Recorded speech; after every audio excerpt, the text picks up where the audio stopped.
তো বন্ধুরা, আমি আপনাদেরকে কিছু কথা বলতে চাই। আমরা টাইম স্পেন্ড করছিলাম, তো সেইভাবে মজায় মজায় আমরা ভিডিওটা করেছিলাম। বন্ধুরা, আজকে তোমাদের আমি দেখাবো আমাদের শফিক ভাই পুরোটাই নির্দোষ এবং সোনালী আপু দুজনেই নির্দোষ, কিন্তু এরা নিজেরাই প্রমাণ দিয়েছে, আমি কিছু বলিনি। সমস্ত কথা এনাদের মুখে শোনাবো এবং তোমাদেরকে নাকি এনারাই প্রমাণ দেবে। ওকে বন্ধুরা? আর হ্যাঁ বন্ধুরা, কে কে সেই চারজন মানুষ মিলে এই দুটো মানুষকে ফাঁসিয়েছে। সো বন্ধুরা, ভিডিওটা অনেক লং হতে চলেছে, তোমরা ধৈর্য সহকারে শেষ পর্যন্ত দয়া করে দেখো, তাহলে বুঝতে পারবে। একটু যদি স্কিপ করো না, কোনো মতেই বুঝতে পারবে না কে আসলে দোষী বা কে আসলে এই মানুষ দুটোকে ফাঁসিয়েছে। ওকে, তো বন্ধুরা দয়া করে ভিডিওটা শেষ পর্যন্ত দেখো, আর ভিডিওটা শুরু করার আগে ভিডিওতে লাইক দিয়ে আমাদের এই ছোট্ট চ্যানেলটিকে সাবস্ক্রাইব করে নাও। তো চলো। তো বন্ধুরা, আমি আপনাদেরকে কিছু কথা বলতে চাই। তো আপনারা বুঝতেই পারছেন যে আমি কি ব্যাপারে কথা বলবো। আর সত্যি কথা বলতে গেলে আমার নিজের ওপরই ঘৃণা হচ্ছে, কি অবস্থা, কিন্তু কি করব, যেহেতু ভুল করেছি তো আপনাদের কাছে ক্ষমা চাইতেই হবে। আর কিছুদিন ধরে আমার একটা ভিডিও খুব ভাইরাল হচ্ছে, আর সেই ভিডিও দেখার পর আপনারা অনেক গালাগালি করছেন, আমার ভিডিওতে এসে অনেক খারাপ খারাপ কমেন্ট করছেন, যা নাই তাই বলছেন।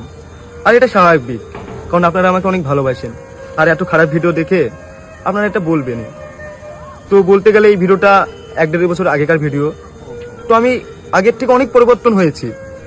আর আমি এখন সবসময় কাজ নিয়ে ব্যস্ত থাকি আর কাজের প্রতি অনেক ফোকাস দিচ্ছি। আর আমার কিছু বন্ধু আছে যাদের সহ্য হচ্ছে না, তারা চায় না যে আমি ভালো ভালো কাজ করি, তাই তারা এই ভিডিওটা ভাইরাল করছে আর ভিডিওটা পোস্ট করেছে। তো আপনারা এবার বলবেন কমেন্টে যে ভিডিওটা তোর এত পার্সোনাল ভিডিও, এত খারাপ ভিডিও তারা কি করে পেলো। তো বলতে গেলে আমার একটা বন্ধু আছে, রুবেল বলে নাম। তো এই ভিডিওটা দেখবেন যে আমার ফোনেও ছিল না, খুব ভিডিওর মধ্যে অনেক কথা আছে, হয়তো আপনারা দেখেছেন। এই ভিডিওটা আমার কাছে ছিল না, আমার গার্লফ্রেন্ডের কাছে ছিল। তো আমরা শুট করছিলাম, তখন আমাদের দুটো ফোন তার কাছে দিয়েছিলাম। তো আমাদের ফোনের সে পাথর জানতো, আর তাকে আমরা অনেক বিশ্বাস করতাম, তাই তাকে সব কিছু বলতাম। তো সে আমাদের ফোন থেকে ভিডিওটা নেওয়ার পরে আমাকে কন্টিনিউ ব্ল্যাকমেল করে। তো সত্যি বলতে গেলে আমি ওর কাছে ছিলাম অনেকদিন ধরে, আমাকে যা বলতো তাই শুনতে হতো। তো কি মনে হলো যে ও আমাকে ব্ল্যাকমেল করতে করতে আমার এত পরিমাণে রাগ হয়ে গেছিল, সেই জন্য আমি ওর সাথে কন্ট্যাক্ট করে বন্ধ করে দিই। তো সে রাগের মাথায় এই ভিডিওটা পোস্ট করে দেয়, কিন্তু আমি ভাবতে পারিনি যে সে ভিডিওটা পোস্ট করবে, কারণ তাকে ভাই মনে করতাম, তার সাথে অনেকদিন ছিলাম। সে একবারও ভাবতে পারতো যে সে আমার যত শত্রু হোক, সে যদি আমাকে মারতো তা মেনে নিতাম, কিন্তু ভাবিনি যে সেই ভিডিওটা পোস্ট করবে। এবার আপনারা বলবেন যে তোর এইসব মন বানানো কথা। তো চলেন আমি আপনাদেরকে কিছু প্রমাণ দিচ্ছি, কিছু ভিডিও দেখাই, তাহলে আপনারা বুঝতে পারবেন। ভিডিও আর শুনেন। তোর শফিকের ভিডিও যদি আমার ফোন থেকে যদি পোস্ট হয় বা আমি যদি পোস্ট করি, এই ভিডিও তোমার চ্যানেল কারো কাছে নেই, আমার কাছে ছবির কোনো নেই, আর কথা তাহলে তুমি তোমার ফোন থেকে এডিট করে দিবা। হ্যাঁ হ্যাঁ হ্যাঁ তাহলে ভিডিও তো বলো যে আমার ভিডিওটা করার পরে তুমি এডিট করবা। হ্যাঁ, তোমার ভিডিও করবে, সব ঠিক করে দেবো। হ্যাঁ, তো এডিট করবো মানে তোমার কোনো জিম্মাদারি নেই, টোটাল জিম্মাদারি আমার, তাই তো? তাহলে এই ভিডিও যদি পোস্ট হয় তার জন্য আমি রুবেল। তো আপনারা দেখতে পেলেন, আর আমি আপনাদেরকে কিছু একটা রেকর্ড শোনাচ্ছি, একটা ছোট করে, এই রেকর্ডিংটা শোনেন। আমি মাথায় কাটতেছিলাম, বুঝলা তো? তুমি সেটা ফোন করছো, স্পিকারে দিছো, ফোনটা অয়েবলেছো, তার লেগে কেটে দিলাম, বুঝলা? বাড়ি এসে করলাম ভিডিও, তো রাতে 12টা-1টার দিকে, বুঝলা তো? কোনো ভিডিও কখন আপলোড দেবা? 12টা-1টার দিকে, মানে হয়েছে তোমার, কি বলবো, ওই ভিডিওটা এডিট করা হয়নি এখনো, এডিট করবো, দেখ না কি ভিডিও আপলোড দিই। তো আমি আপনাদেরকে সম্পূর্ণ কথা পরে ভিডিওতে শোনাবো। আর এর আগে একটা মেয়ের সঙ্গে আপনারা হয়তো দেখেছেন, তো সেও আমাকে ব্ল্যাকমেল করেছে এবং আমাকে কি বলে হুমকি দিয়েছে, শোনেন, আসেন। সব বড় বড় আইডি দেখতে পাবি তোর, সবাই বলবে শফিকের porn video viral, porn video, কি মজা বল। তো আপনারা তো দেখতে পেলেন। আর সত্যি কথা বলতে গেলে আমার কোনো ইচ্ছা ছিল না যে নিজের মান সম্মান নিজে নষ্ট করব। আপনারা অনেকে বলছেন যে ভিডিওটা আমি পোস্ট করেছি ভাইরাল হওয়ার জন্য। সত্যি কথা বলতে গেলে এই ভিডিওটা আমার ফোনে ছিলই না। আর তাই আপনাদের কাছে আমি হাত জোর করে বলছি, যদি পারেন তাহলে আমাকে ক্ষমা করে দেবেন।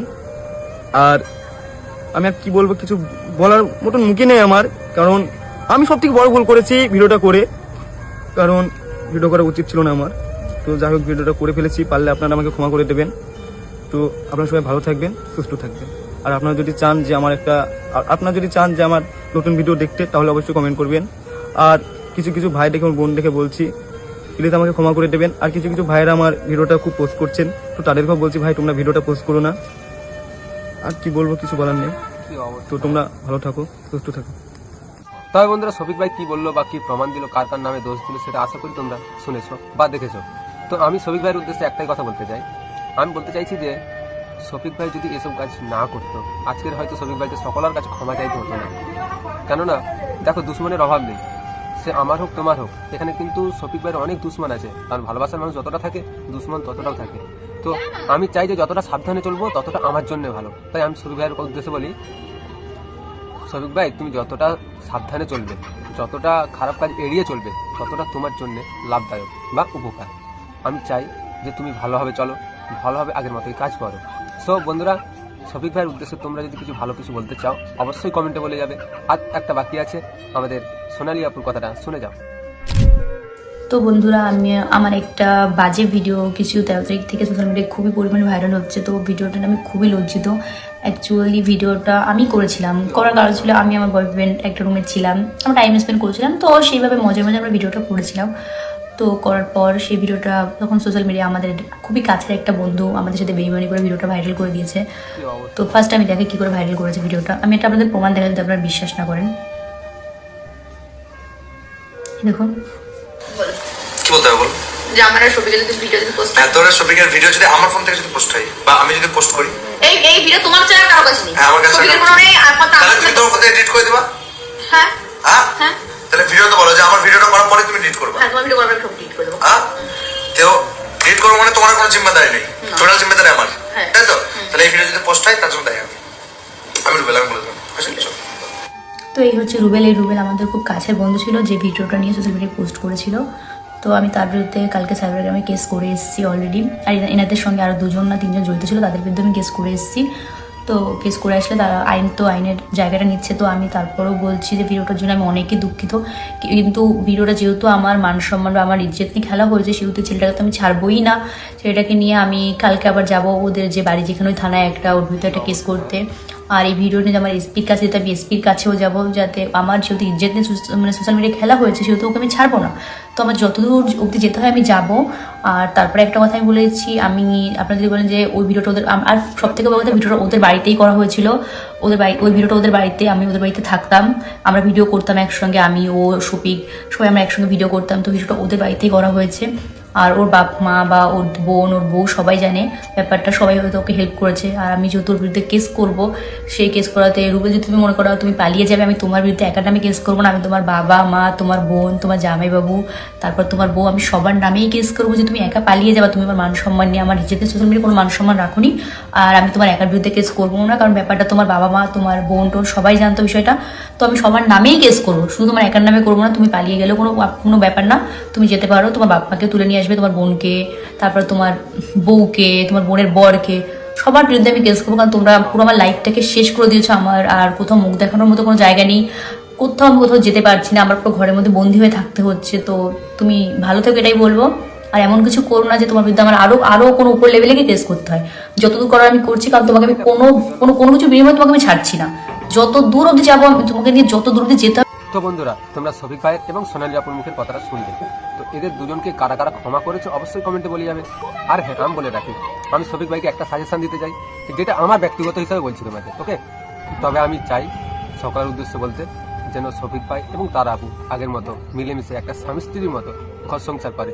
এটা তোমাদের এটা আমার শফিক ভাইয়ের কাছে হাত জোড় করে রিকোয়েস্ট। আর হ্যাঁ, শফিক ভাই হয়ে আমি ক্ষমা চাইছি, দয়া করে বন্ধুরা সকলেই ক্ষমা করে দাও। মানুষ মাত্রে ভুল হবে, তবে হ্যাঁ, এমন একটা ভুল যেটা দুর্ঘটনার মতো হবে, সেটা আমরা নিজেরাও ভাবিনি। সো বন্ধুরা, সকলে ক্ষমা করে দাও ভাই বোন এবং সম্পর্ক হিসাবে, ওকে? তখন আমাদের চ্যানেলটা সাবস্ক্রাইব করে রাখুন। আরও তোমাদেরকে পরে অনেক কিছু দেখানোর চেষ্টা করবো, যদি আমি পারমিশন পাই।